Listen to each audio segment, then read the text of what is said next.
Rabu dini hari waktu Indonesia Barat, Anfield kembali berubah menjadi panggung magis. Lampu-lampu stadion menyala terang, ribuan suara pendukung menggema dari tribun, dan bendera merah berkibar di udara. Malam itu, Liverpool membuktikan lagi bahwa di Eropa, rumah mereka bukan sekadar stadion, tapi tempat lahirnya keajaiban. Dan kali ini, korban keajaiban itu adalah sang raja Eropa, Real Madrid. The Reds menang tipis 1-0 lewat gol tunggal Alexis McAllister di babak kedua. Tapi kemenangan ini bukan hanya soal 3 poin. Ini tentang kebanggaan, semangat yang kembali, dan pesan keras bahwa Liverpool masih hidup di pentas Eropa. Dari peluit pertama wasit, atmosfer langsung terasa intens. Pelatih Arne Slot menurunkan trio kreatif di lini tengah, Dominic Szoboszlai, Alexis McAllister, dan Ryan Gravenberch. Di depan, trio Mohamed Salah, Florian Wirtz, dan Hugo Ekitike siap menekan pertahanan Real Madrid yang dijaga Thibaut Courtois. Liverpool langsung tancap gas. Mereka bermain cepat, menekan tinggi, dan memaksa Madrid bertahan dalam. Szoboszlai jadi motor utama serangan. Pada menit ke-27, ia melepaskan tembakan keras yang memaksa Courtois melakukan penyelamatan luar biasa. Beberapa menit kemudian, Anfield nyaris meledak lagi. Sepakan Szoboszlai mengenai tangan Aurelien Tchouaméni di kotak penalti, dan wasit sempat menunjuk titik putih. Tapi setelah melihat VAR, penalti dibatalkan, posisi tangan dianggap natural. Keputusan itu disambut protes keras dari para pemain dan supporter Liverpool, tapi Arne Slot hanya mengangkat tangannya, menenangkan pasukannya. Ia tahu, laga ini masih panjang. Liverpool terus menggempur. Szoboszlai melepaskan 2 tembakan lagi di menit ke-37 dan ke-43. Tapi malam itu, Courtois seperti tembok raksasa yang tak bisa ditembus. Sementara itu, Real Madrid juga sempat mencuri peluang lewat Jude Bellingham. Gelandang muda Inggris itu menembak dari sudut sempit, tapi kiper Giorgi Mamardashvili sigap menepisnya. Babak pertama pun berakhir tanpa gol, tapi intensitas tinggi membuat Anfield tak pernah benar-benar tenang. Begitu babak kedua dimulai, tempo permainan langsung meningkat. McAllister dan Bellingham terlibat duel sengit di lini tengah, saling berebut dominasi. Dan akhirnya, momen yang ditunggu datang di menit ke-63. Liverpool mendapat tendangan bebas di sisi kanan setelah Gravenberch dijatuhkan. Szoboszlai maju sebagai eksekutor dan mengirimkan bola melengkung indah ke kotak penalti.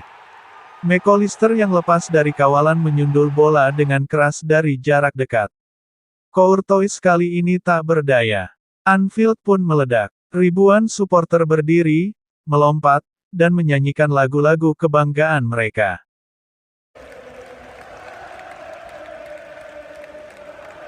Arne Slot di pinggir lapangan mengepalkan tangan ke udara dan menepuk dadanya, tanda lega, tanda kebanggaan. Bagi Liverpool, gol itu lebih dari sekadar keunggulan. Itu seperti napas baru setelah melewati masa sulit, 6 kekalahan dari 7 pertandingan terakhir di semua kompetisi.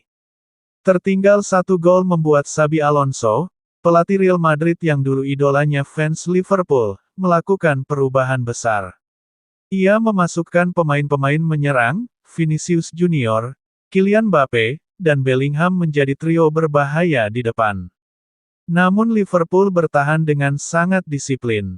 Virgil van Dijk tampil luar biasa, menang di hampir setiap duel udara. Di sisi kanan, bek muda Conor Bradley mencuri perhatian besar, berani, cepat, dan tanpa takut menghadapi Vinicius.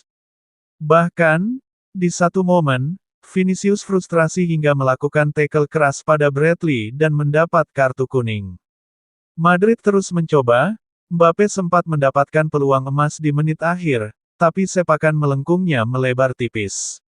Mamardashvili juga tampil gemilang, menepis peluang Bellingham di menit ke-85. Saat peluit panjang berbunyi, skor tetap 1-0 untuk Liverpool.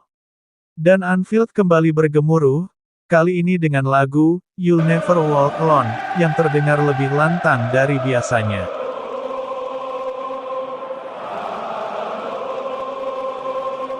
Namun, salah satu momen paling emosional malam itu bukan datang dari gol atau penyelamatan, tapi dari Trent Alexander-Arnold. Ya, mantan kapten Liverpool itu kembali ke Anfield, bukan sebagai pahlawan, melainkan sebagai pemain Real Madrid. Ia masuk di menit ke-81 menggantikan Arda Güler. Tapi begitu menyentuh bola, suara cemoohan langsung menggema dari seluruh stadion. Bagi banyak fans, kepergiannya ke Madrid masih jadi luka terbuka. Bahkan mural wajahnya di kota Liverpool dilaporkan dirusak menjelang laga.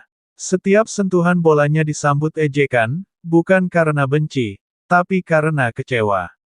Momen itu terasa pahit, tapi juga menunjukkan betapa besar emosi dan makna laga ini. Liverpool vs Real Madrid bukan sekadar pertandingan. Ini pertarungan antara loyalitas, kebanggaan, dan identitas. Secara angka, Madrid unggul dalam penguasaan bola. Tapi Liverpool jauh lebih berbahaya. Dari 17 tembakan, 9 mengarah tepat ke gawang.